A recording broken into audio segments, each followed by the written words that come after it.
Marchons sur les pas des pionnières.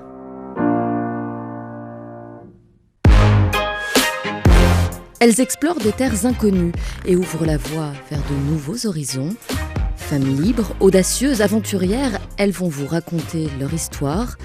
Les pionnières s'affranchissent des interdits, s'immiscent dans des sphères professionnelles jusqu'alors réservées aux hommes. Elles sont aussi sportives, scientifiques, artistes, militantes. En elles brûle la flamme des pionnières, une série présentée par Cavalcade.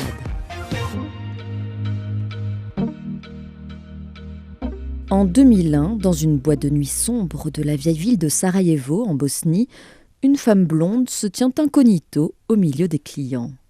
Autour d'elle, des membres de la mafia yougoslave et des jeunes filles qui dansent sur des podiums. Célia Delavaren travaille pour l'ONU. Cette année-là, l'Organisation des Nations Unies lui a confié une mission inédite, pionnière, lutter contre le trafic d'êtres humains et l'exploitation sexuelle.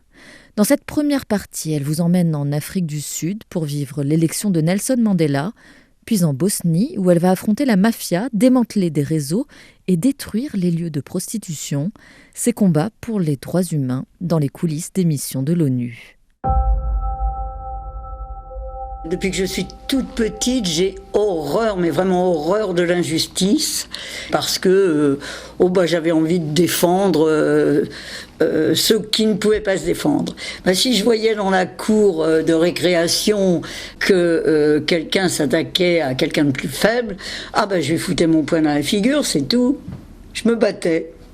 J'avais fondé un groupe, on était 3 filles, on s'appelait les 3 mousquetaires, et vraiment on se bagarrait, on regardait à qui on pouvait aller filer un coup s'il s'attaquait à plus faible. C'était comme ça.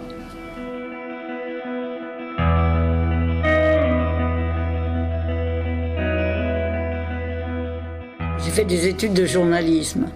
Donc pendant pas mal de temps, je n'ai pas vraiment fait de journalisme parce que j'avais des enfants, Et puis voilà, j'ai décidé de reprendre ma liberté, si je puis dire, parce que je suis quelqu'un de profondément indépendant et j'ai jamais eu envie ni d'être mariée, j'ai toujours eu envie d'avoir des enfants en revanche, mais c'est tout. Et puis voilà, j'ai décidé de faire un peu plus tard ce que je n'avais pas fait quand j'étais très jeune. J'ai divorcé, j'ai repris un travail.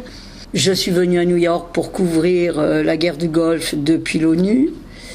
J'étais fascinée par ce ballet des diplomates, parce que l'ONU a quand même en son sein les meilleurs diplomates au monde, en tout cas pour ce qui concerne la France. Et un jour de mai 91, où je ne sais plus exactement, j'ai reçu un coup de téléphone d'un ami qui était un des directeurs des ressources humaines et qui m'a dit « Est-ce que tu ne voudrais pas partir sur la mission de l'ONU qui est en train de se monter au Cambodge ?» Je ne savais même pas que l'ONU pouvait engager des gens comme moi. Je pensais qu'on n'engageait que des fonctionnaires, c'est-à-dire qui faisaient partie de l'ONU. Et il m'a répondu « Non, on n'a pas assez de francophones ». J'ai dit oui.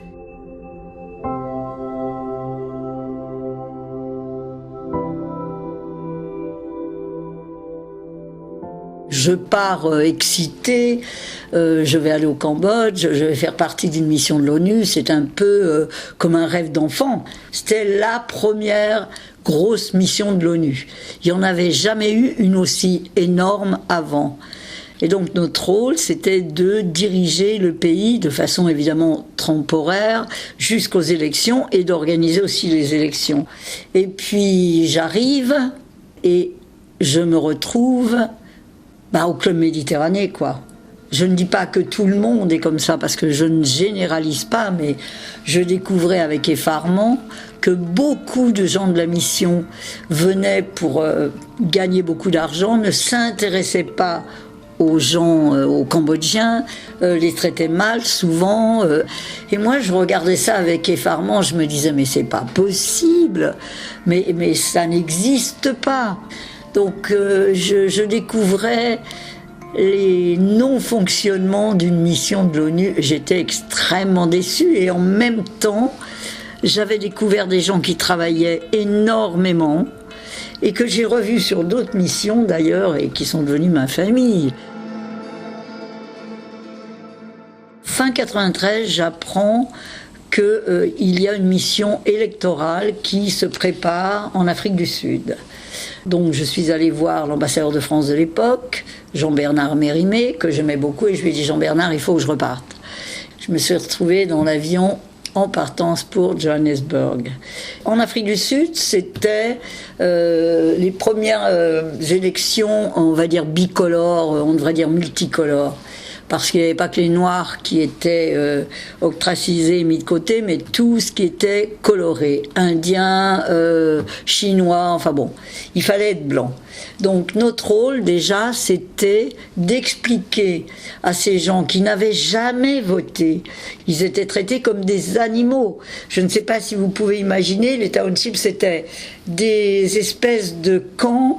Il y avait une route seulement qui menait à cette township et personne ne pouvait s'en échapper, parce que si on s'échappait de ces townships sans avoir l'accord d'un blanc, bon, on se faisait tirer dessus.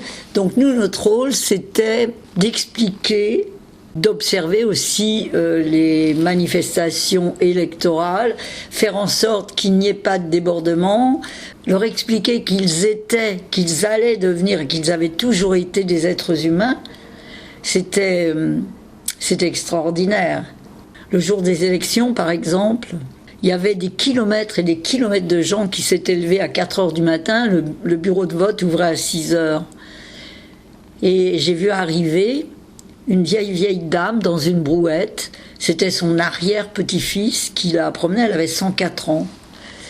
Il est venu vers moi et nous on avait des gilets avec marqué ONU, bien sûr.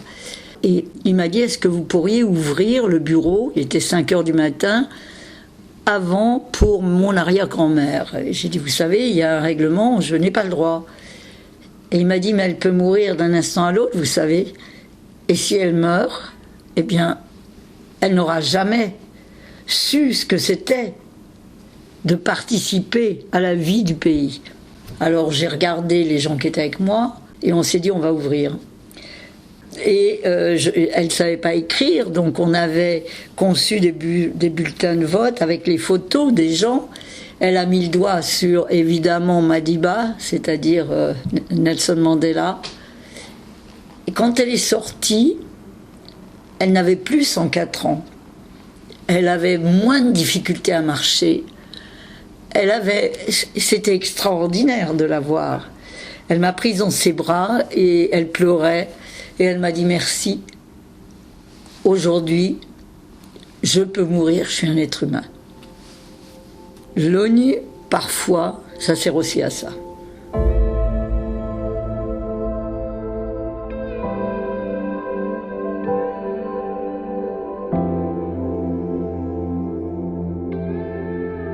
Le soir des élections, on était à Johannesburg.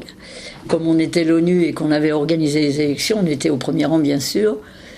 Et ce qui m'avait frappé, c'est que je regardais cet homme, Nelson Mandela, qui avait convié son geôlier blanc. Et moi, ça m'avait sidéré parce que je me suis dit, cet homme, il est hors du commun. Est-ce que moi, après toutes ces années passées en prison, j'aurais eu cette grandeur d'âme d'appeler à côté de moi mon ancien geôlier, je ne sais pas, mais voilà, on l'avait rencontré à ce moment-là. Je l'ai retrouvé, c'était en 94. En 2000, il était à l'ONU. J'étais dans le couloir et il est passé. Et je me suis dirigée vers lui. Et je lui ai dit, vous savez, monsieur Mandela, je suis tellement heureuse de vous voir. En 94, j'étais dans votre pays et j'ai participé aux élections. Il m'a pris la main, il m'a embrassé la main et je lui ai dit « Oh ben je me laverai plus jamais la main ». Je crois que c'est une de mes plus belles missions, vraiment.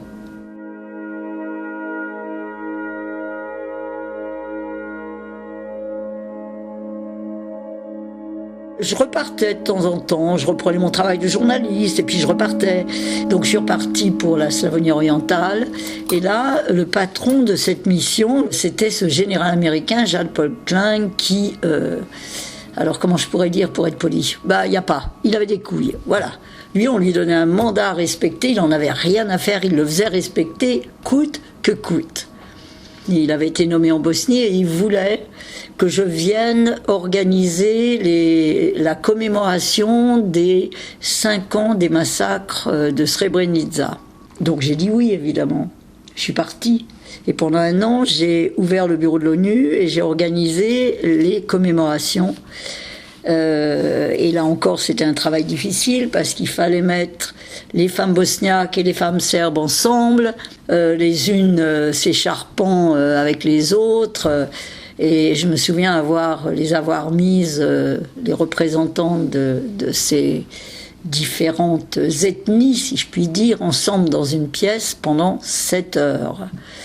Et là, je leur ai dit, toi, dis donc, on a tué ton fils devant toi, mais t'as pleuré, non? Donc elle a dit oui, j'avais un interprète, bien sûr, et à la Serbe, la même chose. Et je leur ai dit, toutes les deux, vous avez eu 5 minutes pour quitter vos maisons avec rien. Et finalement, j'étais vachement fière parce que, à la fin, elles sont tombées dans les bras les unes des autres et se sont rendues compte que les guerres, c'était pas elles qui les voulaient, mais les hommes, et qu'elles n'avaient jamais voulu ça. Et je crois que c'est une de mes fiertés aujourd'hui parce qu'elles s'entendent. Et comme c'était quelque chose de difficile, Jacques-Paul Klein ne m'a laissé que quelques mois quand je suis rentrée, et il m'a appelé, il m'a dit voilà, j'ai besoin de toi, il faut que tu reviennes, je voudrais que tu crées un programme de lutte contre la traite des personnes aux fins sexuelles. Et je lui ai dit, je ne sais pas ce que c'est. Donc il m'a dit, voilà, la Bosnie est une zone de transit pour des gamines qui viennent de Moldavie, d'Ukraine, de Roumanie, de Russie parfois, enfin bon. Textuellement, ce qu'il m'a dit, t'es blonde, tu ressembles à une femme et t'as des couilles, j'ai besoin de toi. Les trafiquants vont pas se méfier, ils vont dire oh la blonde, on va l'avoir facilement, ben ils vont en avoir pour leur argent. Donc je suis partie. C'était la première fois, mais vraiment la première fois, qu'une mission demandait de concevoir et de diriger un programme de lutte contre la traite des êtres humains aux fins sexuelles. Il n'y a jamais eu ça avant, jamais. J'avais envie de le faire, j'avais envie, et puis en plus penser que, et là c'était en 2000, on pouvait acheter et vendre des êtres humains pour les réduire à l'état d'esclaves, c'était mais à l'encontre de tout ce à quoi je crois.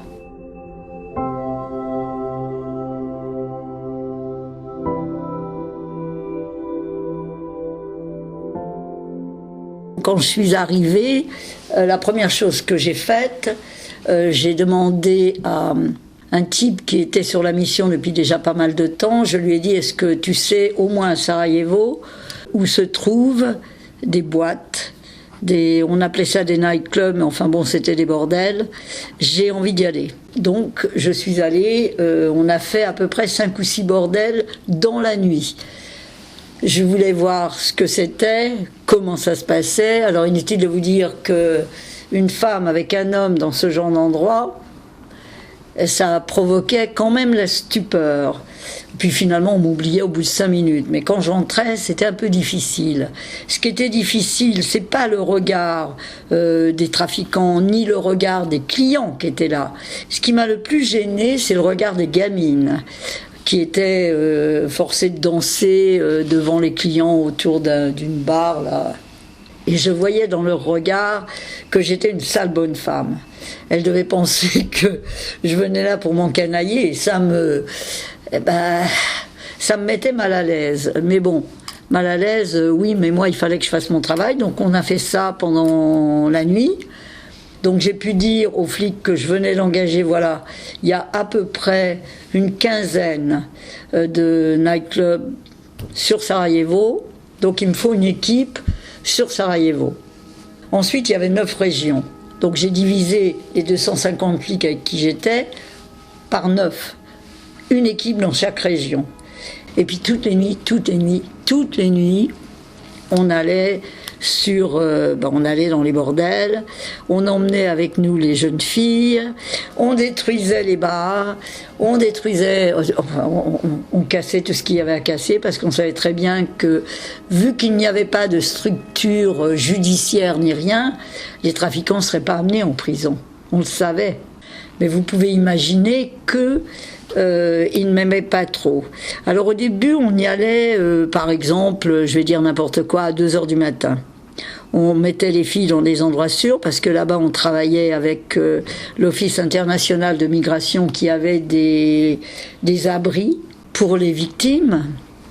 Et puis on s'est aperçu que, en y allant toujours à la même heure, les trafiquants savaient et ils cachaient les jeunes filles. Donc, on a changé nos façons d'être. On arrivait par exemple à 1h, on partait, et puis quand ils se disaient ça y est, ils sont partis, on revenait. Et on faisait ça toute la nuit. Mais ça n'a pas été sans danger. Hein. Moi, il y avait les forces spéciales avec moi tout le temps. Moi, j'avais des gardes du corps en plus. Et comme je suis pas grande, quand ils voyaient les mecs autour de moi, ils se disaient tiens, la blonde est là. Ils m'avaient appelée la garce blonde. Et on m'a même proposé parfois de m'associer. Ils me disaient tu connais tout toi, on n'a qu'à s'associer ensemble. Ouais, pas vraiment. Mais ça c'est normal, ça va avec le job. Je veux dire, vous savez, la mafia yougoslave, ce sont pas des tendres. Par exemple, un matin, il faisait beau, et je me suis dit j'en ai vraiment ras-le-bol, parce qu'évidemment, quand on rentrait à 8h30 du matin, il fallait quand même dormir un peu. Et je m'en souviens, il faisait un temps magnifique. Et j'ai décidé de ne pas appeler mon chauffeur, de ne pas dire à quelle heure il pouvait venir me chercher. Et j'ai été me balader dans la vieille ville de Sarajevo, qui est magnifique. Voilà. En 2 secondes, on m'a attaqué. J'ai pas été blessée. On a pris mon sac, on a tout pris. Et j'étais quand même très choquée. Et puis il y a des gens autour de moi qui sont intervenus, mais j'avais heureusement gardé mon téléphone dans ma poche et j'ai appelé mon boss qui m'a envoyé immédiatement une voiture et il m'a dit après écoute ça devient vraiment dangereux donc ce serait bien que tu partes. Et je lui ai dit merde alors non parce que si je pars ils auront gagné. Et je suis pas partie, mais ils ont continué, ils venaient chez moi, ils foutaient en l'air toute la maison. Après, j'avais des gens, des policiers devant la maison, mais bon, c'est encore une fois, ça va avec le job. Donc je peux pas me plaindre, c'est comme ça.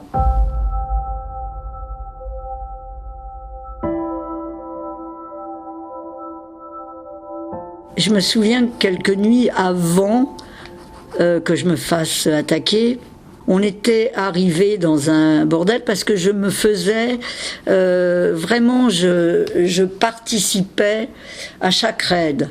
Alors quelquefois c'était à Sarajevo, quelquefois c'était à Mostar, quelquefois c'était à Banja Luka, c'était un peu partout. Parce que je voulais dire à mes hommes que j'étais avec eux. Et il fallait que je leur montre que j'étais là. Et j'étais la seule femme aussi. Et les victimes, je représentais leur mère, enfin, peu importe. Et une nuit, on avait fait irruption dans un nightclub. Et j'étais vraiment furieuse parce que je voyais qu'il y avait la fumée des cigarettes dans les cendriers, les verres qui étaient à moitié pleins ou à moitié vides, peu importe. Et je m'étais dit, il y a quelqu'un parmi les gens avec qui je travaille qui a parlé. Parce on disait plus où on allait.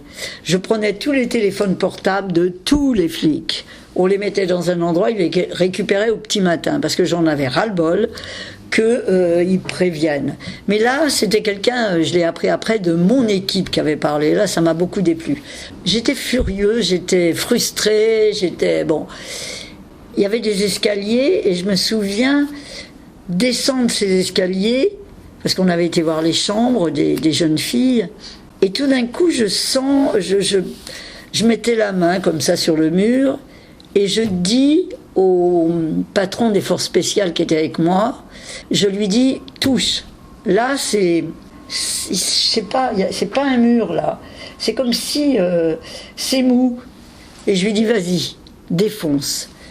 Et il me dit, bah non, je peux pas. Je lui dis, écoute-moi bien, tu défonces ce foutu mur, sinon je te vire. Demain tu travailles plus avec moi. On défonce ce mur. Il y avait d'autres escaliers qui menaient à une cave. Et tout en bas, il y avait 2 petites filles. Elles avaient un bandeau sur la bouche, elles étaient enchaînées, elles avaient une écuelle devant elles. Et je voyais que leurs yeux.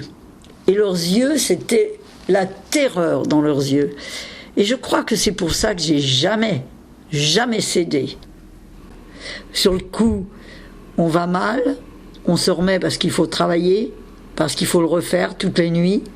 Et dans la journée, on voit les victimes, on parle avec elles. Mais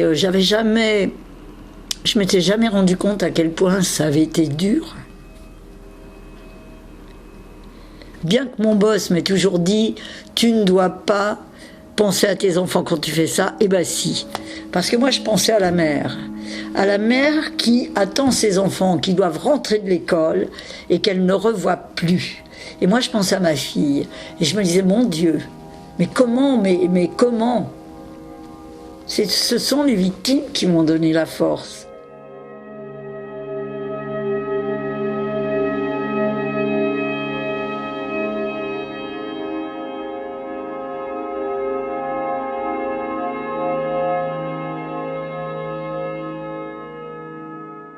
Vous venez d'écouter la première partie du témoignage de Célia de la Varenne, pionnière de la lutte contre le trafic de jeunes filles en mission pour l'ONU. La semaine prochaine, vivez la suite de son combat en Bosnie et au Libéria. Si vous avez aimé cet épisode, vous pouvez nous laisser un commentaire et plein d'étoiles, votre avis nous intéresse. Et n'hésitez pas à vous abonner sur Apple Podcast ou sur votre plateforme d'écoute préférée.